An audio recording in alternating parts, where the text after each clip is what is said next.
Parce qu'il est essentiel d'être conseillé, depuis 40 ans, nos équipes accompagnent votre entreprise de sa création à sa transmission.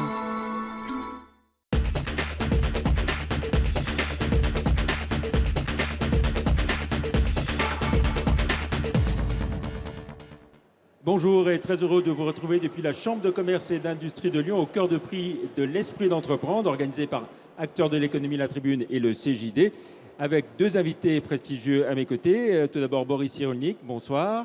Bonsoir. Et puis Alain Prost, qui vient de remporter donc le Grand Prix, président de Maison Le Jabi. Bonsoir.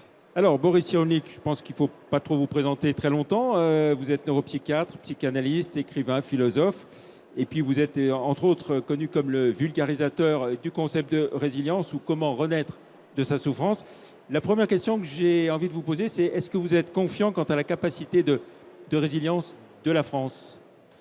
Je suis confiant parce qu'on n'a pas le choix et que la France en a surmonté bien d'autres. Je suis de la qualité d'avant-guerre et j'ai vu la résilience des Français dans les années d'après-guerre. On était pauvres beaucoup plus qu'aujourd'hui et il y avait une gaieté à la reconstruction quotidienne. Ça se sentait dans la rue. Donc bien sûr que la France est résiliente. Comment expliquer cet excès de pessimisme qui s'abat sur la France et sur les Français ? Alors, c'est un sentiment, c'est-à-dire qu'on peut très bien avoir un sentiment d'euphorie alors qu'on plonge, ou on peut très bien aussi avoir un sentiment de pessimisme, alors que quand on voyage un peu, on se rend compte qu'on n'est pas si mal que ça en France. Alors, je pense que c'est plus une contagion psychique avec des problèmes réels, mais qu'on interprète avec une amertume assez étonnante. Mais quand le processus de reconstruction recommencera, la gaieté reviendra. Et quand est-ce qu'il pourrait recommencer ce processus de reconstruction selon vous ? Alors, je pense que d'abord, c'est le rêve. Et le problème de la France actuellement, c'est qu'elle vit dans l'immédiat, c'est-à-dire dans l'immanence, et qu'elle n'a pas de projet. Et les rêveurs, c'est les philosophes, les artistes qui plantent le rêve. Et ensuite, bien sûr, il faut se retrousser les manches pour réaliser une partie du rêve. Mais je pense qu'on manque actuellement de rêves, de rêveurs. Et c'est pour ça qu'on laisse la parole aux pessimistes. Et le rêve, ça peut être aussi des entrepreneurs avec des projets qui peuvent paraître parfois un peu fous, mais qu'il faut avoir le courage d'entreprendre. Je pense que pour être entrepreneur, il faut rêver. Si on n'est pas rêveur, on va se coucher. Ou plutôt, quand on se couche, on rêve, mais on ne fait rien. Alors que là, il y a rêve, c'est des utopistes. C'est-à-dire qu'ils ont un projet de construction dans un autre lieu. Et en plus, comme ils sont plutôt bagarreurs, ils construisent ce rêve. Donc, c'est vraiment une illustration de la résilience. Donc finalement, vous nous expliquez que la France est un peu un malade imaginaire, comme l'avait dit quelqu'un il n'y a pas très longtemps. Oui, mais quand on est malade imaginaire, on finit par ressentir vraiment ce qu'on imagine. C'est-à-dire que quand on est malade imaginaire, on finit par être malade pour de bon.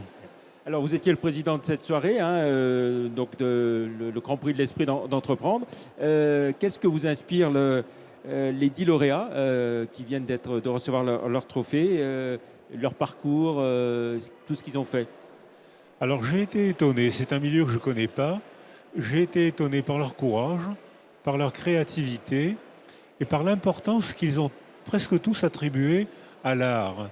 C'est-à-dire l'art de la parole, l'art du cinéma, l'art de la créativité, je pense que l'art de l'architecture aussi. Donc je pense que ça m'a beaucoup étonné. Je ne m'attendais pas à ça. Je pensais que c'était des besogneux, alors qu'en fait ils travaillent beaucoup bien sûr, mais c'est aussi des créateurs. Je pense que en fait la grande différence, c'est que ceux qui sont pessimistes sont ceux qui se laissent routiniser. Et que la routine, ça finit par faire un engourdissement du plaisir de vivre. Alors que quand on est entrepreneur, on n'a pas le temps de s'engourdir. Vous parlez de routine, vous avez évoqué aussi le conformisme en disant que c'était l'arme de la dictature et que justement quand on est entrepreneur, on est obligé d'innover. Absolument. Le conformisme, c'est l'arme de la dictature. Et je pense qu'il est nécessaire d'avoir des marginaux, comme le sont souvent les entrepreneurs, c'est-à-dire des gens qui sortent des sentiers de l'autoroute pour aller un petit peu sur les sentiers de chèvre. Et là, c'est pour ça qu'ils sont créateurs. C'est qu'ils envisagent quelque chose qui n'existe pas sur l'autoroute.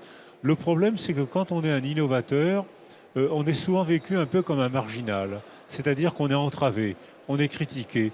D'où la nécessité de ne pas se soumettre au conformisme, parce que le conformisme, effectivement, c'est on doit tous faire le même salut au même moment, on doit tous réciter le même slogan au même moment, on doit tous dire en même temps qu'on est très malheureux. Ça, c'est l'arme du conformisme. Quand vous voyez monter l'abstentionnisme aux différentes élections, la faillite, on peut le dire, hein, des grands partis politiques, est-ce que ça veut dire qu'il faut repenser notre modèle démocratique de représentation ? Absolument. Je pense que l'abstentionnisme et les partis extrêmes, c'est l'art de la soumission. On se soumet en n'y allant pas, on démissionne, ou alors on se soumet au slogan d'un chef, c'est-à-dire qu'on démissionne aussi intellectuellement. Donc je pense que ce que j'ai appris ce soir, c'est la nécessité de ces créateurs marginaux. Très bien, merci beaucoup Boris Cyrulnik. Et puis donc maintenant place au grand vainqueur de cette soirée, le grand prix acteur de l'économie et la tribune, Alain Prost. Alors peut-être retour avant de vous donner la parole pour commencer sur un événement qui s'est passé la semaine dernière. C'était au Lido. Vous avez fêté à la fois les 2 ans de la reprise de l'entreprise par vous-même, Maison Le Jaby, et puis bien sûr les 130 ans de la marque. On regarde tout de suite ça en images avec Guillaume Berthoin. C'était hier sur la célèbre scène parisienne du Lido. La Maison Le Jaby s'est offert un véritable show pour fêter ses 130 ans. Mais plus qu'un anniversaire, c'est une renaissance que vit la société lyonnaise de lingerie. 2 ans après sa reprise par Alain Prost, les voyants sont de nouveau au vert.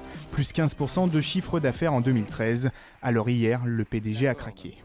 Peu de gens croyaient à cette belle histoire il y a 2 ans. Peu de gens, à part les hommes et les femmes de cette entreprise. Les pertes étaient de 9 millions. Aujourd'hui, on est au point mort, donc on perd presque plus d'argent. On commence une nouvelle ère, c'est l'ère de la reconquête.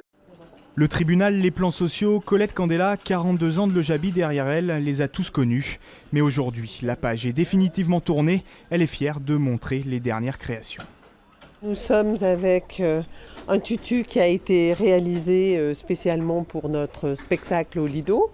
Aux corsetières, donc, ont découpé la guipure, l'ont toutes posées à la main. Oui, ce qui fait la différence, c'est évidemment tout ce que les atouts de Maison Le Jaby, le savoir-faire, toute notre histoire en fait qu'on a, mais également cette équipe qui est unie pour réussir et qui se bat au jour le jour. Et le prochain défi de la Maison Le Jaby est de taille, une éventuelle entrée en bourse d'ici la fin de l'été. Voilà, on a vu une bien belle soirée, on a vu votre émotion aussi, Alain Prost. Alors 2 ans après cette reprise, quel regard vous portez sur cette aventure ? Est-ce que vous vous dites que le pari est gagné ou que vous êtes finalement encore qu'au milieu du gué ? Non, aujourd'hui, le pari n'est pas gagné. Nous sommes au milieu du gué. Mais le rêve de Maison Le Jaby existe encore. Il est peut-être encore plus fort que début. Parce que je pense que le rêve, je le partageais avec mes proches il y a 2 années. Et aujourd'hui, vous l'avez sans doute vu au Lido, je crois que c'est un rêve qui est partagé par toute l'entreprise. Puisque j'ai 90% des salariés qui ont fait le voyage Lyon-Paris, 14 heures de quart dans la journée pour assister 1 heure à ce spectacle. Avec une émotion extraordinaire. Voilà, et puis ce qu'on voit dans le reportage quand on est allé dans l'entreprise le lendemain, c'est cette fierté retrouvée des salariés après avoir connu bien des problèmes. Tout à fait. Moi, je suis ravi d'avoir entendu ce que vous venez de dire parce que ça me motive. Ça me motive en tant que patron, créateur, comme vous le dites, mais ça me motive aussi de voir que mes troupes, mon équipe commence à rêver. C'est donc un très bon signe pour l'entreprise. Et je le sens au quotidien qu'aujourd'hui, l'entreprise est bien davantage derrière moi qu'elle n'était il y a 2 ans. Et j'en suis particulièrement fier. Alors, si on prend trois mots, textile, main-d'œuvre, délocalisation, on pouvait penser que vous aviez tout contre vous lorsque vous avez repris Le Jaby et créé Maison Le Jaby. Voilà, écoutez, beaucoup de gens m'ont dit que c'était une grosse connerie, comme on dit, que j'étais inconscient, etc. Moi, j'avais quand même mon expérience, mon vécu. Quand même presque 30 ans de carrière, donc j'avais dans la tête un projet précis. Je pensais qu'il y avait un savoir-faire incroyable dans cette société. On n'est pas une des sociétés les plus anciennes de la mode, 130 ans, ou en tout cas de la lingerie et de la corsetterie, sans une raison particulière. Et ce DNA, pour moi, c'était la raison pour laquelle on pouvait repartir, créer un nouveau rêve. Et je pense qu'on est en train de le gagner. Et recréer des emplois, donc, hein, puisque vous Important. étiez 194 à la reprise et vous êtes plus de 200 aujourd'hui.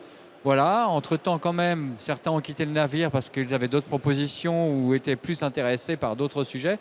Nous avons recruté depuis 2 ans 50 personnes, ce qui est considérable, dont plus de la moitié des jeunes, soit en premier emploi, soit moins de 25 ans. Donc vraiment, Donc l'industrie une a encore un dynamique avenir retrouvée. en France. On peut encore produire en France et français. Moi, je crois au Made in France, je crois à son avenir. Il faut avoir une vraie valeur ajoutée et je crois aussi à la transmission du savoir entre les anciennes, plutôt chez moi, mes couturières corsettières, et les jeunes. Et je suis foncièrement optimiste. Alors on va dire un mot pour finir, hein. Il nous reste 1 minute sur l'avenir. Pour vous, alors on parle de levée de fonds, on parle peut-être d'une introduction en bourse. L'avenir de Maison Le Jabi, c'est quoi donc? L'avenir de Maison Le Jabi, c'est commencer une nouvelle aventure.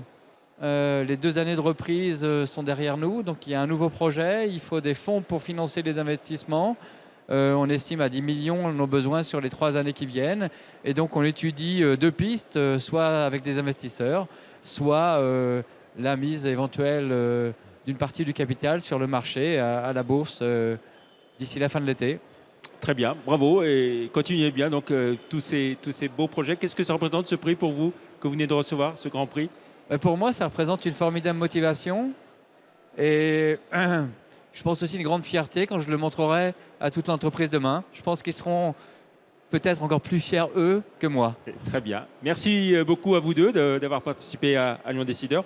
On se retrouve mercredi prochain. On sera au cœur du Salon des entrepreneurs les 11 et 12 juin, dont TLM est partenaire, au cœur du plateau télé. Et puis nous serons aussi présents au village des actionnaires, à l'espace Tête d'Or.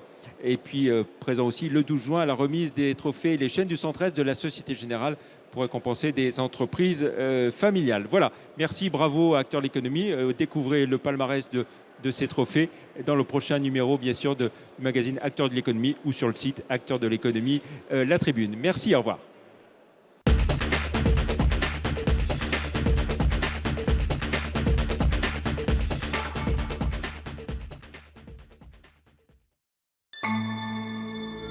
Parce qu'il est essentiel d'être conseillé, depuis 40 ans, nos équipes accompagnent votre entreprise de sa création à sa transmission.